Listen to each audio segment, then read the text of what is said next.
Now, there was, I mean, there's a little aside here. I don't think I want to go into, unless people are interested in that part of the argument. That drop-off between 1970 and 1980 really was precipitous. 7.5% of BAs to 3.5. What in the world was going on? Again, no one really knows why it leapt from 65 to 70 and then fell off that cliff. But I do know that we, as a discipline, we misread our historical moment. We thought, oh my God, it's something about us, isn't it? And so we wound up dropping requirements all over the place. At Virginia, which is actually the first place I taught when I was a graduate student, they only had one required course in the entire major. This was, we called it Norton to Norton, because it really was 2 courses, Beowulf to, Beowulf to Virginia Woolf, Beowulf to Carol Churchill, Beowulf to Chinua Achebe, whatever, right? And the students hated it. These were pretty good students. They weren't, they didn't like the tour bus approach. My group, stop looking at every man. We're moving on to Dr. Faustus. Let's, which is how those courses went. And so the really smart students put off that stuff till their senior year. So it served no purpose, but it was a vestige of that era when Virginia decided, we gotta stop the bleeding here. The English major, we'll just drop all our requirements. Now there was a time when literature mattered. Here's Bromfield Corey in William Dean Howells' 1885 novel, The Rise of Silas Lapham. All civilization comes through literature now, says Bromfield, especially in our country. A Greek got his civilization by talking and looking. And in some measure, a Parisian may still do it. But we who live remote from history and monuments, we must read or we must barbarize. Once we were softened, if not polished, by religion. But I suspect that the pulpit counts for much less now in civilizing. There's a little echo of Matthew Arnold here as well. But if you take this at face value and you take it as your starting point, like, that's when literature was queen. Then, of course, all we can say of ourselves is, oh, how fallen, how changed. From them who in the happy realms of the late 19th century, clothed with transcendent brightness, did civilize myriads. And I admit it's hard to read Silas Lapham without a sense of wistfulness. For a time when the nouveau riche actually worried about which poets and novelists they would have in their new libraries. One strains to imagine Donald Trump agonizing in a reality show over whether he should acquire the complete works of John Ashbery. Some arguments for core curricula in English and Western Civ I find badly mistaken. Well-meaning, but mistaken. The argument, for example, that American society needs a common culture in order to function coherently seems to me patently false, given the experience of societies from Ireland to the Balkans to the Middle East, where the existence of common cultural reference points hasn't not been conducive to social harmony. I would suggest instead that what really matters is a separation from the legal and political social apparatus and the cultural sense of belonging, or the cultural sense of identity. The more distance you have between those things, the more you can separate them and secularize them, I think the better off you are. The argument that this common culture should take the form of reading lists in the humanities as opposed to, say, The Bachelor or The Survivor or what have you seems to me a way for people like me to flatter ourselves and our subject matter. I return again to David Denby's great books because he offers us this flattery and renders it incomprehensible at the same time. First, he says, I agree with William Bennett and the traditionalists, other traditionalists to this extent. Men and women educated in the Western tradition will have the best possible shot at the daunting task of reinventing morality and community in a republic now badly tattered by fear and mistrust. Well, you know, I'd like to believe this because it would mean that I myself would be qualified to reinvent morality and community. But unfortunately, only 10 pages earlier, Denby had written in a critique of Canon bashing critics, quote, does anybody seriously imagine we will achieve social justice in America by reading bad or second or third level books and by ignoring great ones? We will not attain it by reading great work either, but at least we will not be confused about what we are doing, close quote. Isn't that strange? First of all, how can both those passages reside in the same book? How can great books impel their readers to reinvent morality and community, but not pursue social justice? And what if some, many, most great books do all of these things or none? Sometimes I just want to leap to the defense of texts and forms of study that don't serve any immediate social or political purpose that I can think of. I'll offer an example from my own field. A year is full year and yield is never leak. The form to the finishment folders full seldom. For thee this jol olviere and the year after, and other says una lepers sued after other. After Christian Mass come the crabbed lentoon that fries his flesh with the fish and food more simple. But then the weather of the world with winter hit trappes, cold, clinkers a doon, Cludas upliften, shades the rain, and shoes full warm, falls upon fair flat floors their shoeing. Both grundes and the graves grin are her weddes. Breed is buskin to build in brimlick singing, for solace of the soft summer that sues thereafter be bonk. And blossom is born to blow, be royals rich in runk, then notes nobly noch are heard in wood so long. After the season of summer with the soft winds, Queen Zephyr siffles himself on cedars and herbs. Willow wind is the water that waxes the root, and the docken that drew the drops of the levis, to be the blissful brush of the bricked sun. But then he is harvest and heading in sun, arms him for the winter to ox full reap. He drees with drug the dust for to reese, for the frost of the fall to flee full he. Wrath wind of the welkin rustles with the sun, the leaves lossen from the lean and leaked in on the ground, and all graze the grass the grain was there. Then all creeps and rotters that rose upon first, and thus yearns the year in yesterday's money, and winter wind is a yarn as the world asks no fage. Till Michaelmas one was coming with winter wage, then thinkers Gawain full son of his Agnes voyage. Ta-da! Sounds like Jabberwocky, doesn't it? Oh, there's one medievalist in the room. Okay. That's the beginning of Book 2 of Gawain and the Green Knight, and even in that poem, these lines serve no immediate purpose but to narrate the passing of the year. I deliberately didn't introduce it for you for that. Between the time Gawain decapitates the Green Knight in Arthur's Hall and the time he is compelled to ride to the Green Knight's castle to receive a similar blow. I have loved this passage since I first encountered it in one of those core curricula English major courses, 6 years ago. I loved it especially for the opening couplet, the er is full yen, yield is never leak, the form to the finisment fall is full seldom, because, the footnotes of my edition render it as, a year passes swiftly and events never repeat themselves. The beginning is very seldom like the end. It loses something in translation, it's a common phrase. The couplet doesn't really tell you that you can never tell what a year would bring. We knew that. But it couches that cliche in this language of the form, folding to the finishment, and then reviving our sense of how, in fact, the events of our lives don't always fit our plans. I also like the fact the syntax makes the most of the potential relation of the form to the finishment. The form to the finishment, what? Is it going to fold? Is it going to... No, I'll tell you, it folds full seldom. A discouraging word.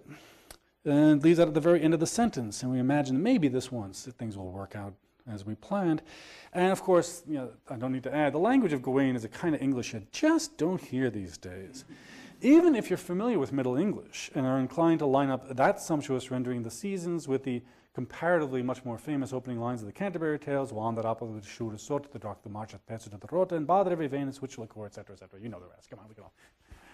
No which virtue engendered is the flu, and Zephyr is sake, and his sweet breath, his spirit hath, and every halt and hath, the tender crop is in the youngest son. Okay, come on. But I'm not going to insult your intelligence. No, I'm not going to do that part. I could do I will insult your intelligence later. No. It turns out the language of Gawain is even wilder and thicker and more richly textured than Chaucer's, from that exuberant, bursting and burgeoning Brid is buskin to build and brimless singing to that completely alien wad so blanc. But I'm not going to insult your intelligence by claiming that teaching this poem will enhance students' sense of belonging to Western culture or the importance of the literature of Christianity. Both of them, it is. If anything, it will enhance students' sense of the strangeness of Western culture and the literature of Christianity, and that's a good thing too. Gawain will allow me, however, to engage one more argument in favor of traditional curricula. It is the argument mounted in Harvard's landmark committee report of 1946, General Education in a Free Society, known as the Red Book. Here's the argument. The books, whether in verse or prose, whether epic, drama, narrative, or philosophy, which have been the great meeting points and have most influenced the men who in turn influenced others, are those we can least afford to neglect.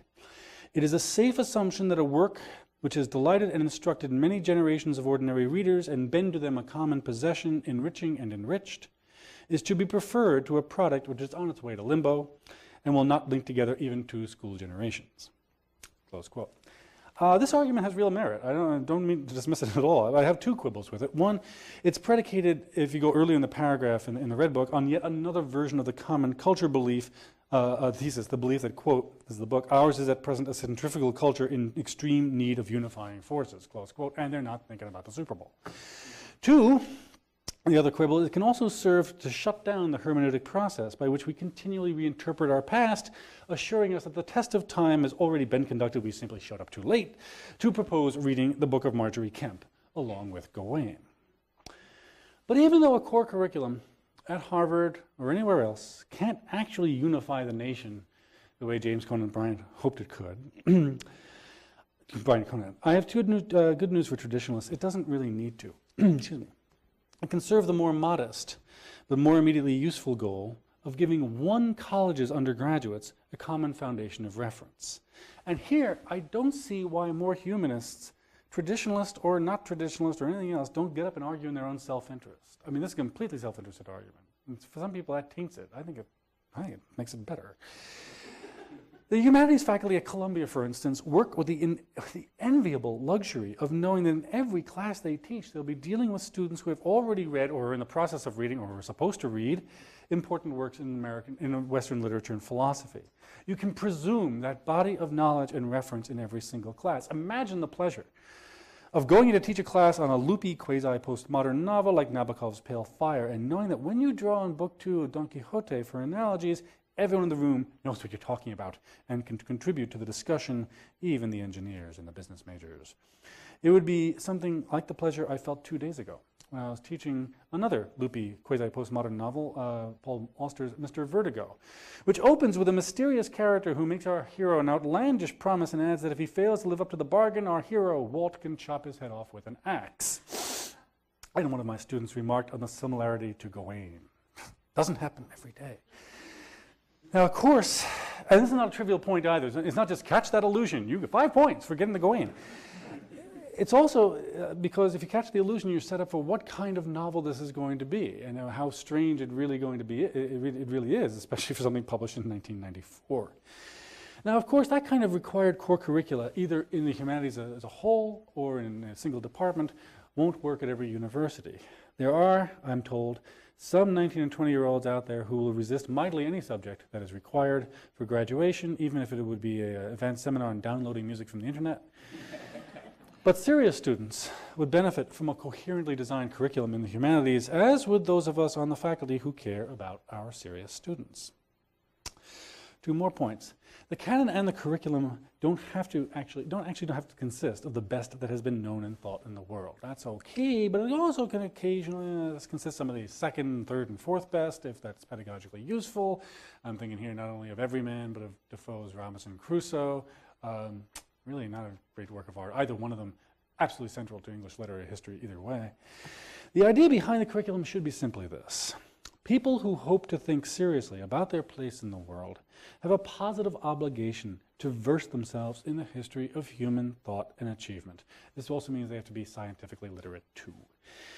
In an essay written in the final years of his life, the late Richard Rorty, just died this past summer, offered a post-Enlightenment, post-romantic version of an ancient ideal. The imagination, he wrote, endlessly consumes its own artifacts. It is as subject to time and chance as are the flies and the worms, but while it endures and preserves the memory of its past, it will continue to transcend its previous limits. The sort of person I am calling a literary intellectual thinks that a life that is not lived close to the present limits of the human imagination is not worth living. This is still Rorty. For the Socratic idea of self-examination and self-knowledge, the literary intellectual substitutes the idea of enlarging the self by becoming acquainted with still more ways of being human. She thinks that the more books you read, the more ways of being human you have considered, the more human you become.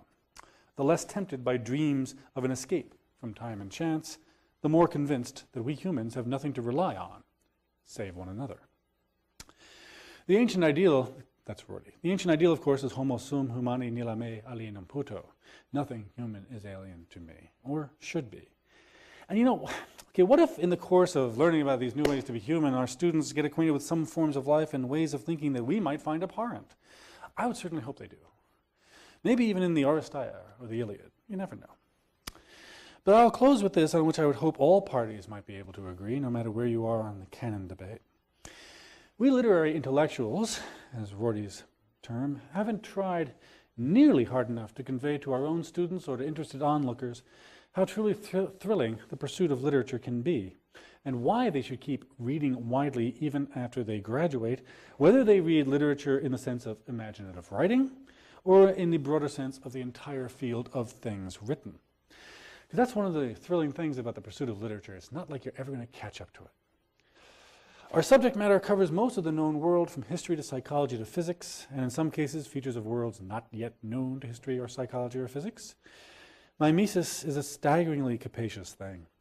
Literature is mimetic not only of every conceivable personal, social, cultural, and political question humans have posed to themselves since the invention of written languages, but also of forms of behavior and social organization that do not exist outside of the imaginative world created by written languages. On that subject, I've lately become fond of referring my students to this passage in Jared Diamond's book, Guns, Germs, and Steel, particularly when they get despondent about how fusty and antiquarian literature is compared to new technologies. Certainly the new technology building at Penn State, much nicer than ours. And they forget they were actually dealing in one of the most remarkable and adaptable technologies the world has ever witnessed. Here's Diamond. Inventing a writing system, it means an alphabetic writing system, not a hieroglyphic one. Inventing a writing system from scratch must have been incomparably more difficult than borrowing and adapting one. The first scribes had to settle on basic principles that we now take for granted. For example, they had to figure out how to decompose a continuous utterance into speech units, regardless of whether those units were taken as words, syllables, or phonemes. They had to learn to recognize the same sound or speech unit through all our normal variations in speech volume, pitch, speed, emphasis, phrase grouping, and individual idiosyncrasies of pronunciation. They had to decide that a writing system should ignore all that variation. Then they had to devise ways to represent sounds by symbols. Somehow the first scribes solved all those problems without having in front of them any example of the final result to guide their efforts. The task was evidently so difficult that there have only been a few occasions in history when people invented writing entirely on their own. The two indisputably independent inventions of writing were achieved by the Sumerians of Mesopotamia somewhat before 3000 BC and Mexican Indians before 600 BC. Egyptian writing of 3000 BC and Chinese writing by 1300 BC may also have risen independently. Diamond. His point is that compared to writing, the wheel is child's play. Literally, the wheel was invented all over the place. People were inventing wheels. They woke up in the morning, they invented a wheel. Things rolling down a hill, there's a wheel. Even by people who had no productive use for them. And this is Diamond. Ancient native Mexicans, this is one of my favorite factoids from this book. Ancient native Mexicans invented wheeled vehicles with axles for use as toys, but not for transport. That seems incredible to us until we reflect that ancient Mexicans lacked domestic animals to hitch their wheeled vehicles to, which therefore offered no advantage over human porters. See, wheel, child play, writing, that's difficult. And finally, I want to pair Jared Diamond's sense of writing with a passage from Pale Fire. A passage I love not only for itself, but for the fact that it comes out of nowhere in one of the most playful, endlessly involuted works of fiction ever written in English. So in place of Jabberwocky tonight, I'm going to leave you with Nabokov. The narrator, of course, is Nabokov's idiosyncratic, or just insane, Professor Charles Kinbote, and he writes about how writing gives us what Marianne Moore called imaginary gardens with real toads in them.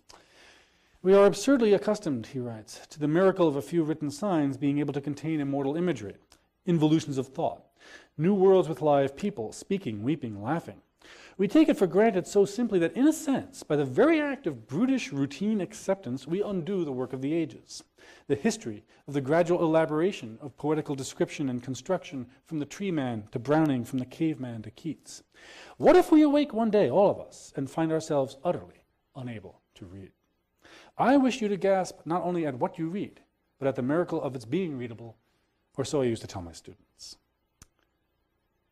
What I tell my students now is that in the pursuit of literature, we find time and again that our subject is fugitive. Like Pale Fire itself and a few of its characters, holding a mirror not up to nature, but sometimes just to a hall of mirrors. But such is the nature of mimesis when it takes the impossibly difficult and delightful form of writing. And we should mirror Professor Kinbote in this only, that we teach our students to gasp not only at what they read, but at the everyday miracle of its being readable. Thank you.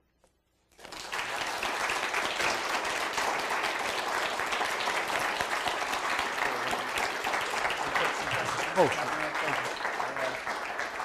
Pass the mic around for the questions so we can give it for our recording. That's all right. So,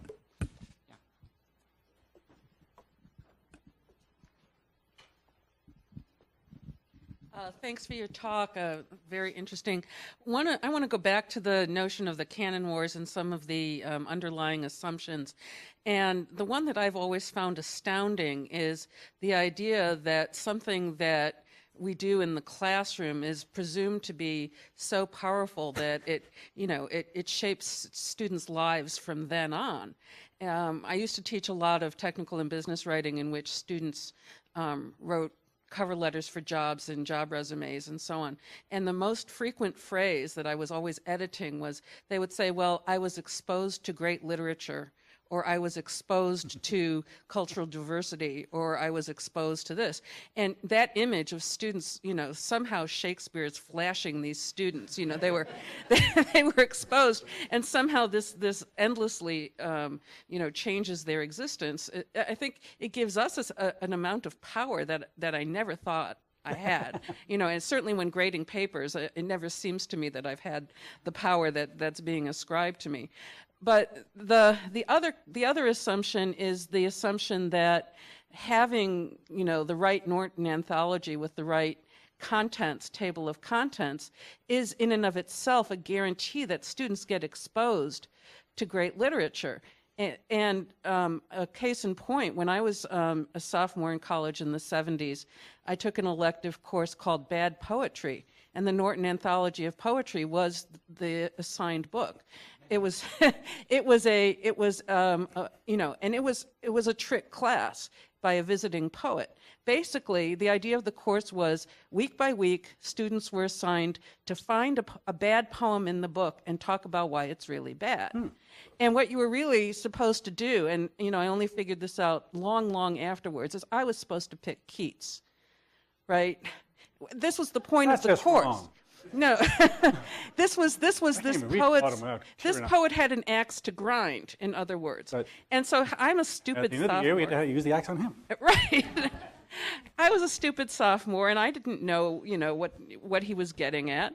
And so I looked around and I picked a poet I had never heard of. The poem just seemed closed to me. It was Lewis MacNeice. And I go into the room and I was set up, and the poet, I should have been able to predict this. Said, oh, I actually like Lewis MacNeice. And so, my legs got cut out from under me. But you were exposed to it. I was exposed.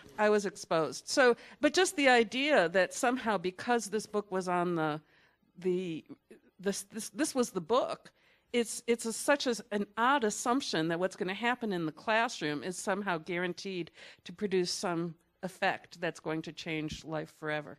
Thanks. Now, I have two things to say about that. I'll make them brief.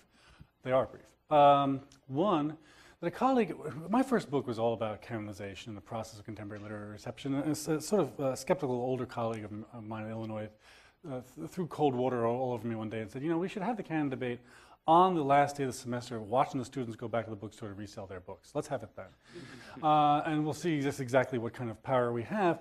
And the other anecdote, I thought, since it's coming out day, October 11, favorite line from a queer theorist friend of mine says, people invest me with the power to convert people sexually.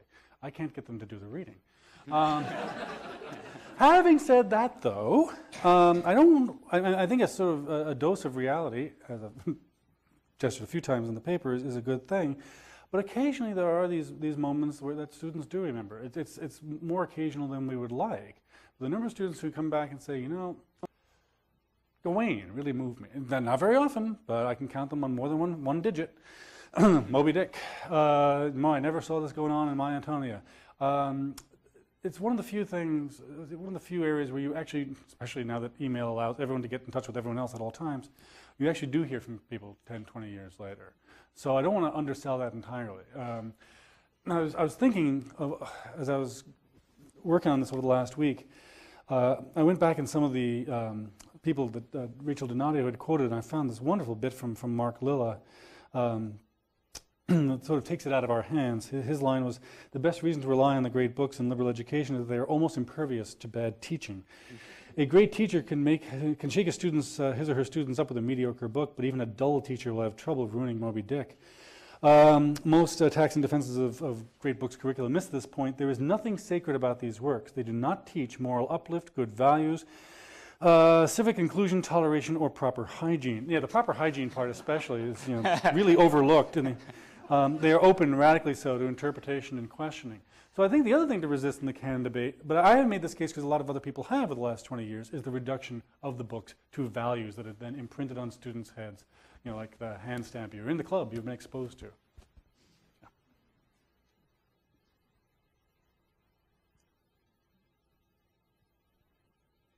Don't be shy.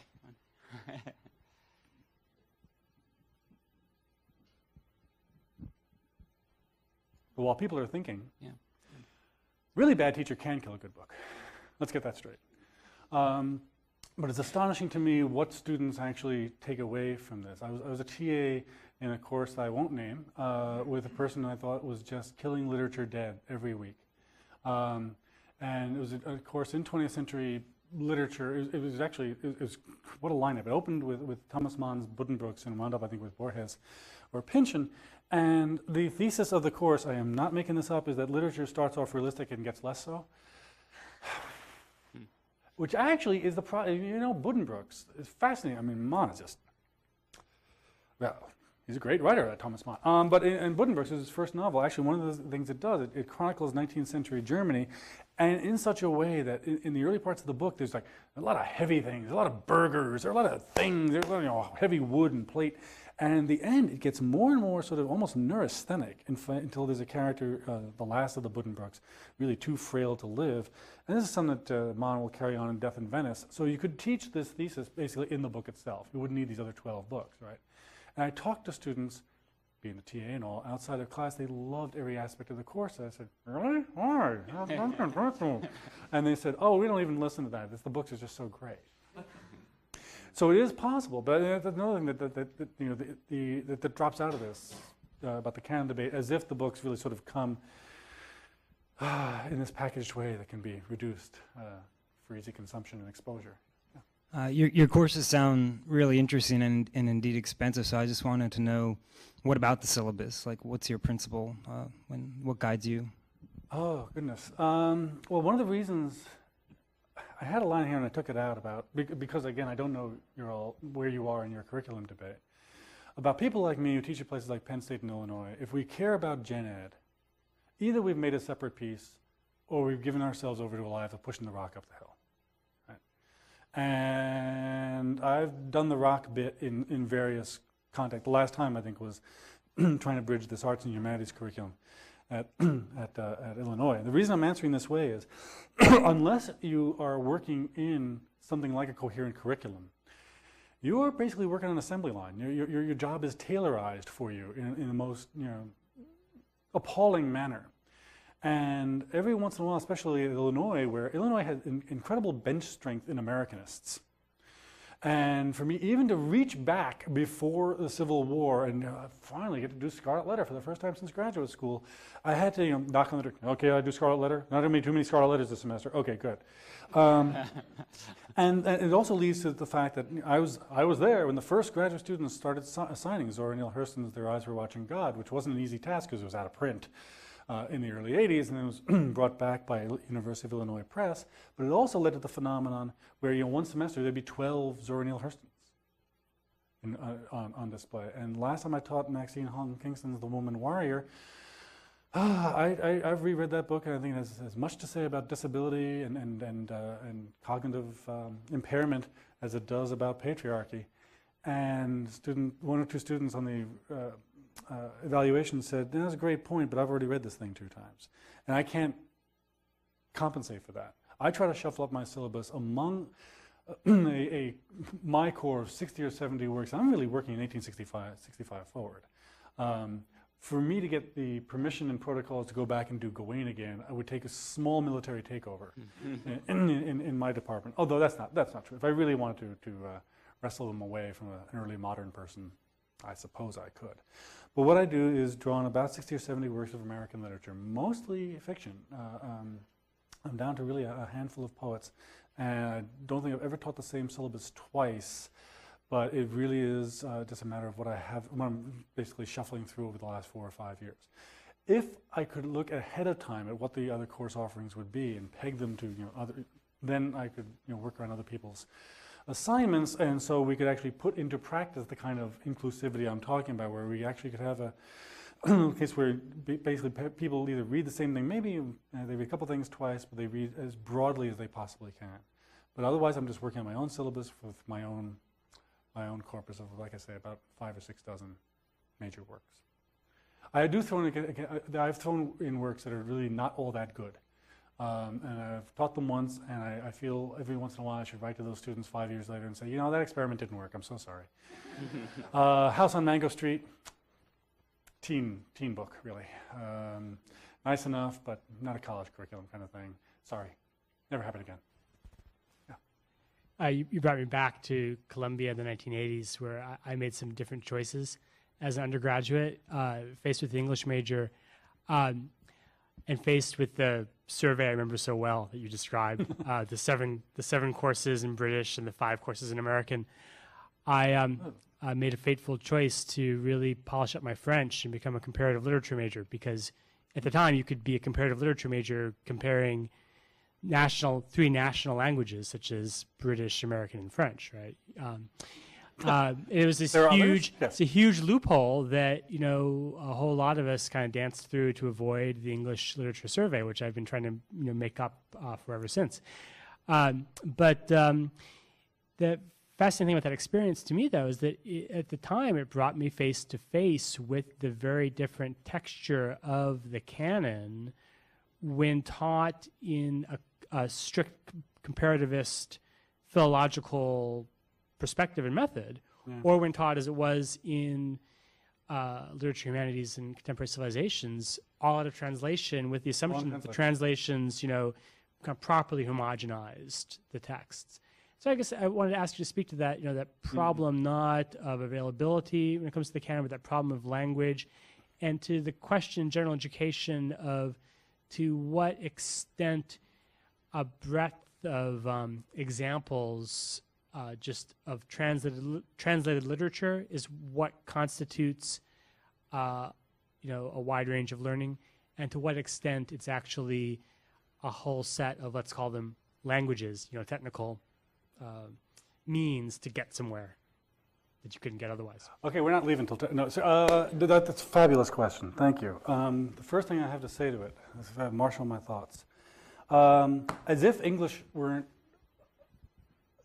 already the worst organizational rubric that you can think of. I mean, one of the reasons our major is unstructured is, aside from temporal sequence, what in the world would you do? There's an interesting forum in the current PMLA, the response to which is written by Bruce Robbins, and he just throws out a thought experiment at the very beginning. Imagine we hire people by genre instead of as by period. It would derange, everything, right? But what other rubric do we have for organizing the material other than period? Right? And then when you add to that, so even why should we have prerequisites? Why should the courses be in such order, let alone why should there be 50 or 40 credit hours of them? Then you add in rhetoric, which I know at UT is, it's all made its separate piece.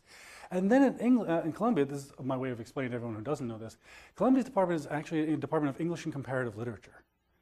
As if English itself weren't chaotic enough. There's like, they give me chaos and more chaos. Now, granted, for a long time, Comp Lit was just the Western European languages, but it nevertheless raises. Let me get to the language question. One more thing, though, about your evading English. Back in the day, I don't know exactly what day you mean, because I didn't do my graduate work at Columbia. I did it at Virginia.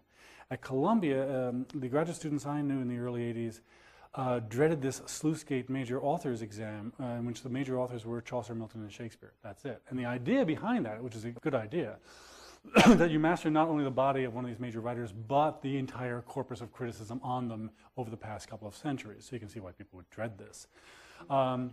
At Virginia, they were a little bit looser about this, but it was only après moi le déluge, because I suggested, just to be cheeky, that Pynchon be considered a major writer. I didn't even believe this myself. I just said, well, let's see what arguments are made against it. And the worst argument in the world was made against it, namely, test of time isn't done yet. And someone proposed 50 years. I said, 50 years, good enough point, but you can imagine people waiting till 1972 to comment on Ulysses, waiting till 2002 to comment on Invisible Man. Who in their right mind? You're like, I don't know about Ulysses. I'm not sure it's great. You have to wait. Damn, another 45 years. And here's Edmund Wilson's Axel's Castle, which is actually commenting on Finnegan's Wake as it's being published, right? I mean, no, come on. Test of time is the obligation of all of us. About the languages thing, I'm struggling to remember the last name of the dissident faculty member at Columbia who was the most vocal opponent of the core in the 80s, Siobhan. No, sorry? Kilfeather, yes, Siobhan Kilfeather. And when David Denby gets around to interviewing her, a very curious thing happens. He's looking for some person to chant, hey, hey, ho, ho, right?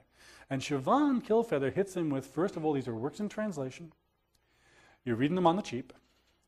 2, you go through them, she didn't say this, I did, on a tour bus driven by Sandra Bullock. Again, just as quickly as possible. We got 18 and 19-year-olds of vastly different preparation. She did say that, and then she lowered the bomb on him, lowered the boom, and said, "This whole American great books thing, this is very American. This is very compensatory. At Oxbridge, you try floating these lists around Oxford or Cambridge, you'd be laughed out of the room. It makes us all feel terribly belated and poor American cousin again." But it turns out that the most serious objections to these courses at Columbia, in Killfeather's person, had to do with reading things quickly and in translation. And to that, all I can say is beats not reading them at all. The last version of the 4 times I read The Republic, the 4th time through was Alan Bloom's, and this is right before Alan Bloom became a rock star. This is actually 1985, 86. And Bloom insisted in that Straussian way of his that his was the only real and literal interpretation of Plato, and has this long interpretive essay at the end of the book that's actually completely brilliant. And so even reading something in 2 different translations, right? If you don't have, as I don't, the Greek, I was saying to Kevin around in here, yes, that I don't know why I never qualified for the Virgil AP class in junior year of high school, but I didn't, so I just have snippets of the Aeneid here and there. But if you can't do it in the original, better in translation than not at all. I know it's my wishy-washy answer, but that's what it is.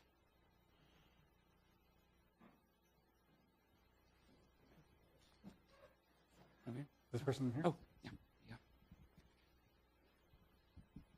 Yeah, I wanted to comment on one distinction that might help the debate that I think sometimes gets kind of overlooked, and that is not the debate on what we should read, but the debate on how we should read it. A different thing. You mentioned the end of the Western Civilization course at the University of Chicago in 2002, and I was in that last course, and it inflamed the whole city of Chicago, and I guess everywhere else. Worse than the O'Leary and the cat Yeah. on the fire. Yeah. It was, And the people who were talking about it, I was taking the class at the time, and the people who were talking about it had no idea what was going on in the class. What people missed is that it's a history class. People talked about nobody's reading Aristotle seriously in this class anymore, or people won't be doing it anymore. And I said, well, I'm in the Western Civ class, and we're not reading Aristotle, except to try to figure out something about the Athenian constitution. And there were classes before that where you did read things like Aristotle and Locke and stuff like that and took them seriously, but those were the ones that nobody was talking about because nobody was trying to change them. But it was really a history class, and that brings me to a second and kind of related point that I think what some people, and I think Alan Bloom might be one of them, although I don't know a lot about him, but they have a problem more with reading these things as works of civilization in that civilization context rather than taking them seriously, in some kind of isolation. Like you mentioned an essay, I'm going to try to be clear about this. You mentioned an essay in which somebody was complaining about taking Dante out of the Western Civ program. that was actually a Wall Street Journal op-ed, right? Yeah, I'm getting some of the things you quoted confused, but the very idea of reading Dante as Western civilization puts a kind of distance between you and that, and means that you're taking it as an artifact of civilization rather than a serious work in its own right. And I think, I'm not coming down on one side or the other of that, but I think that's something that needs to be considered. Yeah, that's also a great question. The short answer to the second part is that to some extent that's inevitable. Unless you design a thing, one of the benefits you get from doing the Western Civ, even in a very fast tour bus, is you get a sense of what the epic tradition is and what its aspirations were and why very few people, except those of extraordinary hubris these days, go around trying to justify the ways of God to man. And so it makes sense. Actually, when I think in that in translation 1500 up to 1500 class, we actually read La Vita Nuova before trying to broach the Inferno. Whereas in the Western Civ class, it's an artifact of civilization, and then we got this, and we got this. But yeah, to some extent, like I said, I think that's inevitable. I will go, there's one other thing though that reminds me, two things that remind me of other passages in Denby's book. One has to do, the other thing that Killfeather raised, for which Denby had no answer at all, is that when you teach these things as artifacts of Western civilization, you inevitably take them out of historical context. And if you want one dividing line, you would not think the cultural left and right divide over context, but over the last 2-3 decades, sometimes that's been the case. And in fact, Denby's book does a great job of showing how the most dedicated teachers of CC and Lit Hum actually provide these background lectures for understanding what was going on around the Leviathan at the time of its publication. But then when he gets to Killfeather and Killfeather talks about context, he has this really petulant little passage about all this talk of context was an infuriating academic tick. Right? But you're in college. What do you mean academic tick? You can take that to the New Yorker if you want to complain about the academic. I mean, it's part of our job to put these things in various kinds of pedagogical contexts. And then, right back to the way things are taught. First of all, yeah, enormous disciplinary differences with regard to this, which I will deal with briefly and in lampoon form. The historians are always after us for this. They say, we don't even set pen to paper until we have 150 examples of industrialism in the early 19th century in England. You, literary critics, you find a dependent clause in a minor novel of Dickens and you think you found a new mode of subjectivity. And there's enough of grain of truth to that to make it stick. At the same time, we're like, yeah, these Gradgrins are facts. They have 150 examples. That's one. So it actually does matter whether you're reading the text as an artifact of history, as an artifact, reading it anthropologically, for God's sake, or as a literary work. And it is very, very difficult to slow down in Western Civ courses long enough to actually read something close as a literary work. There's that. Last thing, not disciplinary differences, but when Denby, one of the cool things he does in the course of this book is he goes and visits other courses other than the one he's in, and he comes across Aristotle's Politics being taught by Grace Atkinson, who is basically teaching it as he puts it, know your enemy. Aristotle, he's the evil guy who divided public from private. Look what he did to women and so forth. And I sort of missed this when I read the book, and I missed it in my review. That's just a lousy way to be teaching Aristotle. It's just, as if he's responsible for the condition of the subways, because the public is an excremental space and so forth. And so, no, that's actually part of the argument in the book. And simply teaching against the grain in that sort of coarse-grained mode, I think, does a disservice to the complexity of the tradition as well. So there too, I would have a whole series of caveats right through midnight about how things are taught as well as what they are. Is this person right here? Maybe the last question over here. When you were talking about how to convince or the scientists and the information technology people and the landscape architectures and hospitality folks, that it's very important that they study, that there should be a core, that there should be of some sort of substance. And I'm a graduate student here, but I did undergraduate at University of Maryland, and it's it's a cafeteria, very badly structured, and not all the food is good. Yeah, no, the food is terrible. But I mean, not to say all the food is terrible, but it's something you put off, and it's something you wait till you're a senior, and that's the end of that. But you also made the argument that it's not the case that the typical argument for getting someone in the sciences or in that it's a preparation for life in the world, for life in our country, for life in as a civilized human being. And if it's the case that it's better to study the canon just so that you can understand other or certain pieces of work, so you understand Shakespeare before you read later authors, and it's helpful for your colleagues in the English department, or it's helpful to understand ancient Greece before you get to modern German military history, sure, that it's better for that. I wonder how much progress you think can be made in curricular reform, because if it's the case that it isn't an end, if it isn't an end in itself that I excuse this, is sellable, in some way. I mean, and bear in mind that that's exactly I mean, right. I'm a political philosophy graduate student, so I'm not really into selling these things, but that I do wonder how you can put those two aims together and create sort of a unified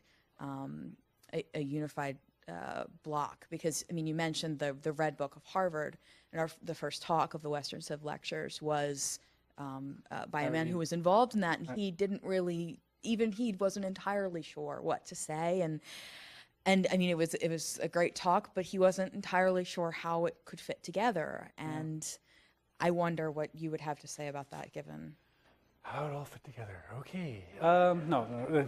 One of the difficulties of doing this is not just that people are parochial about their own disciplines and they want to grab majors and stick them in for 24 courses and never let them leave. It's that when you go around the room to all these various disciplines and say, but you see, ours is really essential for understanding what it is to be human, they will say the same thing too. They will say that whether they're in psychology or physics or what have you. And I actually exempted the scientists. I think I mentioned all these other, it's not so much the sciences.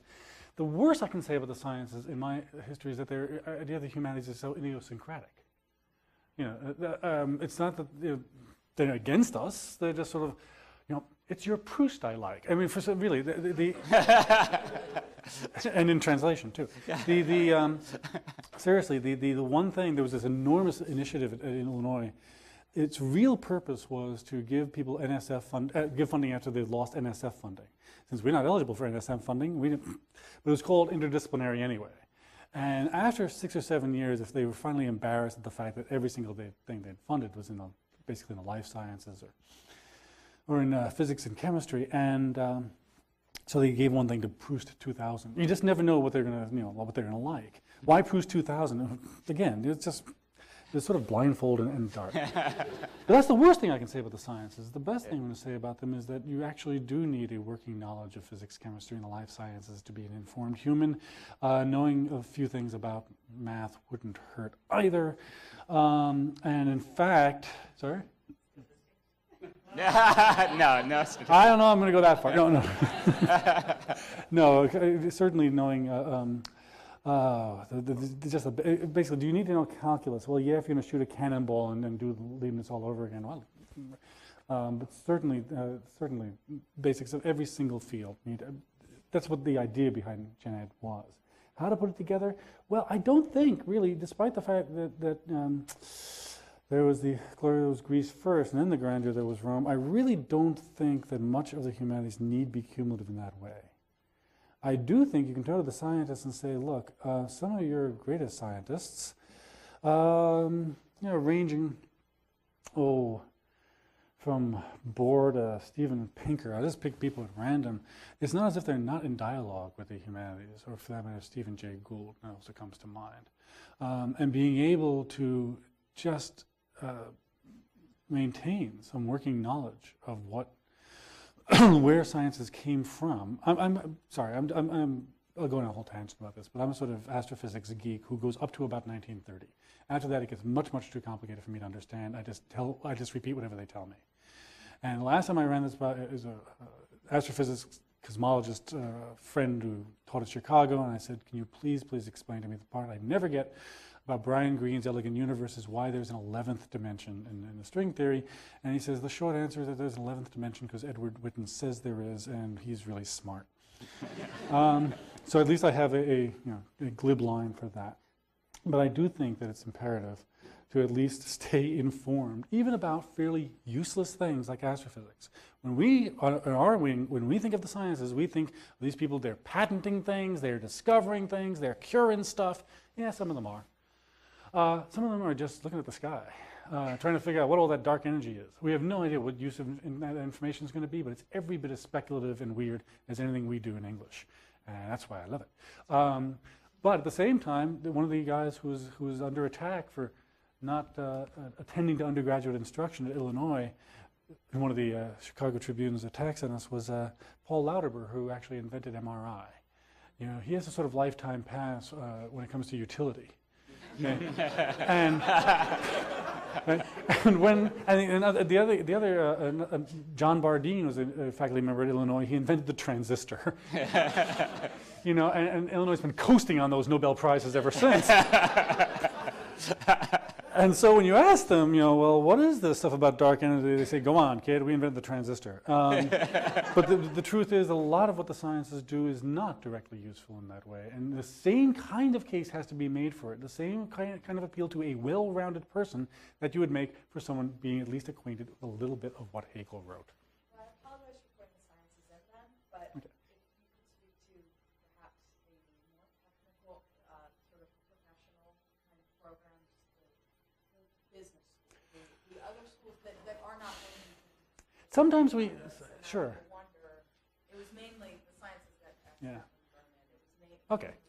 Because I only have an answer for you really on the sciences. But let me go back to, I forgot to answer about the one thing I left out of the things we have to require of all students, of course, is, I forgot about the 2-course foreign language requirement. Imagine people speaking foreign languages.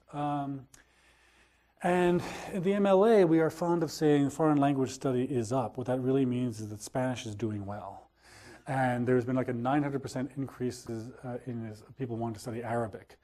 And boy, is this provoking news about the MLA, because of course the study of Arabic is of intense interest to the State Department and to other governmental agencies. I myself, not that ambivalent about this. I think more people in the foreign service can speak Arabic. More people actually know about the region is a better thing than people completely ignorant of it. But there is the ambivalence is summed up in the fact that the U.S. government actually now calls these things strategic languages, for which our joke is, you know, enemy languages.